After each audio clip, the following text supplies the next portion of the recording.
To Xylem learning. Amritha miss ആണ്. അപ്പൊ മക്കളെ, നമ്മൾ എല്ലാവരും പവർ പ്ലേ എന്ന് പറയുന്ന ചാപ്റ്റർ അടിപൊളിയായിട്ട് പഠിച്ചതാണല്ലേ. ഈ ഒരു ചാപ്റ്ററിൽ നിങ്ങൾക്ക് ഏറ്റവും കൂടുതൽ ഇമ്പോർട്ടന്റ് ആയിട്ട് നിങ്ങൾ പഠിച്ചിരിക്കേണ്ട ലോസ് ഓഫ് എക്സ്പോണൻസ് ആണ് ഇവിടെ തന്നിരിക്കുന്നത്. ഈ ചാപ്റ്ററിൽ നിങ്ങൾ ഏറ്റവും കൂടുതൽ അറിഞ്ഞിരിക്കേണ്ടതും ഹയർ ക്ലാസ്സിലേക്ക് പോകുമ്പോൾ നിങ്ങൾ ഏറ്റവും കൂടുതൽ ഉപയോഗിക്കുന്നതുമായിട്ടുള്ള ലോസ് ആണ് ഇവിടെ കാണിച്ചിരിക്കുന്നത്. ഇത് നിർബന്ധമായും നിങ്ങൾ എല്ലാവരും പഠിച്ചിരിക്കണം. ഇതിൽ നമുക്ക് എന്ത് ചെയ്യാം, ഇതിന്റെ ഓരോന്നിന്റെ എക്സാമ്പിൾ നോക്കാം അല്ലെ.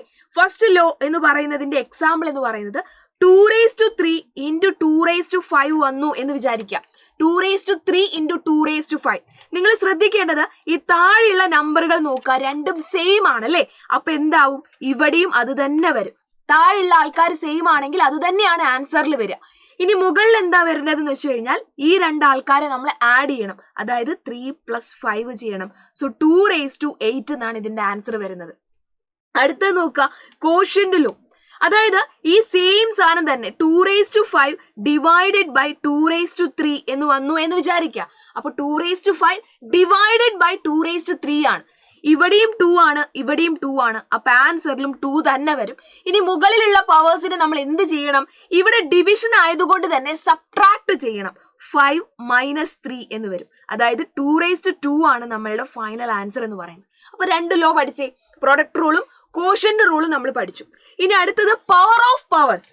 പവർ ഓഫ് പവർ എന്ന് പറയുമ്പോൾ ഓൾറെഡി 2⁵3 ഉണ്ടാകും. അതിനെയും നമ്മൾ എന്ത് ചെയ്തു, സ്ക്വയർ ചെയ്തു. 2⁵3നെ പിന്നെയും നമ്മൾ സ്ക്വയർ ചെയ്തു. അതിന്റെ ആൻസർ എന്ന് പറഞ്ഞാൽ 2⁵3 × 2 ആണ്. അതായത് 2�6 എന്നാണ് ഉത്തരം വരിക. ഇതിലൊക്കെ നമുക്ക് എന്താണ്, വേറെ വേറെ ഉത്തരങ്ങളാണ് കിട്ടുന്നത്. കാരണം എല്ലാത്തിൻ്റെയും കാൽക്കുലേഷൻ വേറെയാണ്. നിങ്ങൾ ഹയർ ക്ലാസ്സിലേക്ക് എത്തുമ്പോൾ ഇതിന്റെ ഒരുപാട് ആപ്ലിക്കേഷൻസ് നിങ്ങൾക്ക് ചെയ്യാനുണ്ട്. അതുകൊണ്ട് ഈ പറയുന്ന ഭാഗങ്ങൾ വളരെ കൃത്യമായിട്ട് തറവായിട്ട് പഠിച്ചിട്ട് വേണം നിങ്ങൾ മുന്നോട്ട് പോകാൻ. അടുത്തത് നോക്കുക, എന്താണ് power of a product law. ഈ ഡിനോമിനേറ്റർ സെയിം അല്ലെങ്കിലോ അതാണ് ട്വിസ്റ്റ്. ഇവിടെ എന്ന് പറയുന്നത് 3⁵2 × 2⁵2 എന്ന് വന്നു എന്ന് വിചാരിക്കുക. ഡിനോമിനേറ്റർ അല്ല, ബേസുകൾ വേറെ വേറെയാണ്. നേരത്തെ ഇതുവരെ പറഞ്ഞതിൽ ബേസ് സെയിം ആയിരുന്നു, ഇവിടെ ബേസ് വേറെ വേറെയാണ്. ഇവിടെ 3 ആണ്, ഇവിടെ 2 ആണ്. അങ്ങനെ വരുന്ന കേസിൽ നമ്മൾ എന്ത് ചെയ്യണം, ആ 3നെയും 2നെയും ഒരുമിച്ച് എഴുതണം. whole⁻² എന്ന് വരും. അതായത് 3 × 2 എത്രയാണ്, 6 ആണ്. 6⁻2 എന്ന ആൻസർ വരും. ഓക്കെ, അങ്ങനെയാണെങ്കിൽ ഞാൻ നിങ്ങൾക്ക് ചെയ്യാനായിട്ട് 2 ചോദ്യം തരുവാണ്. എത്ര പേര് ശരിയാക്കുമെന്ന് നോക്കാം. താഴത്തെ കമന്റിലൂടെ ആൻസേഴ്സ് അറിയിച്ചാൽ മതി. ചോദ്യം എങ്ങനെയാണ്, 5⁵3 whole⁻² എത്രയാണ്? ഇതിന്റെ ഉത്തരം നിങ്ങൾ താഴത്തെ കമന്റ് ആയിട്ട് പറയണം. ചോദ്യം കഴിഞ്ഞിട്ടില്ല. 5⁵3 ഡിവൈഡഡ് ബൈ 5⁴ എത്രയാണ്? ഓക്കെ, ഒരു ചോദ്യം കൂടി, 5⁵5 ഡിവൈഡഡ് ബൈ 5�6 എത്രയാണ്? ഈ 2 ചോദ്യങ്ങളുടെ ഉത്തരം നിങ്ങൾ എന്ത് ചെയ്യണം, 2 അല്ല 3 ചോദ്യങ്ങളുണ്ട് അല്ലേ. 1, 2, 3. ഈ 3 ചോദ്യങ്ങളുടെയും ആൻസർ നിങ്ങൾ എന്ത് ചെയ്യണം, താഴത്ത് കമന്റ് ആയിട്ട് പറയണം. ഒരു ചോദ്യം മിസ് ചെയ്ത് തരാം. 5⁵3 5 ഡിവൈഡഡ് ബൈ 5�6.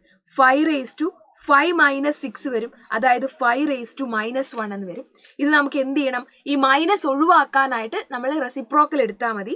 ഈ 5⁻⁻1 എന്നുള്ളത് എന്താവും, 1/5 എന്ന് പറയും. അപ്പൊ ഈ ഒരു സാധനം മനസ്സിൽ വെച്ചുകൊണ്ട് നിങ്ങൾ എന്ത് ചെയ്യണം, ഈ 2 ചോദ്യങ്ങളുടെ ഉത്തരം താഴത്ത് കമന്റ് ആയിട്ട് പറയണം. അപ്പൊ ഈ ചാപ്റ്റർ മാത്രമല്ല, നമ്മളുടെ യോധ ബാച്ചിൽ നമ്മൾ ഒരുപാട് ചാപ്റ്റേഴ്സ് മുന്നോട്ട് എത്തിയിട്ടുണ്ട്. അപ്പൊ നിങ്ങൾക്കും ഇതേപോലെ തന്നെ വളരെ കൃത്യമായിട്ടും ക്ലിയർ ആയിട്ടും എല്ലാ ചാപ്റ്റേഴ്സ് പഠിക്കണമെന്നുണ്ടെങ്കിൽ എത്രയും പെട്ടെന്ന് നമ്മുടെ യോധ ബാച്ചിൽ ജോയിൻ ചെയ്യണം. അവിടെ അടിപൊളിയായിട്ട് നമ്മൾ എല്ലാ ചാപ്റ്റേഴ്സും നിങ്ങളെ പഠിക്കും, സെറ്റ് ആയിട്ടിരിക്കാം. ഓക്കെ, അപ്പൊ വേഗം ജോയിൻ ചെയ്യാം. ബൈ.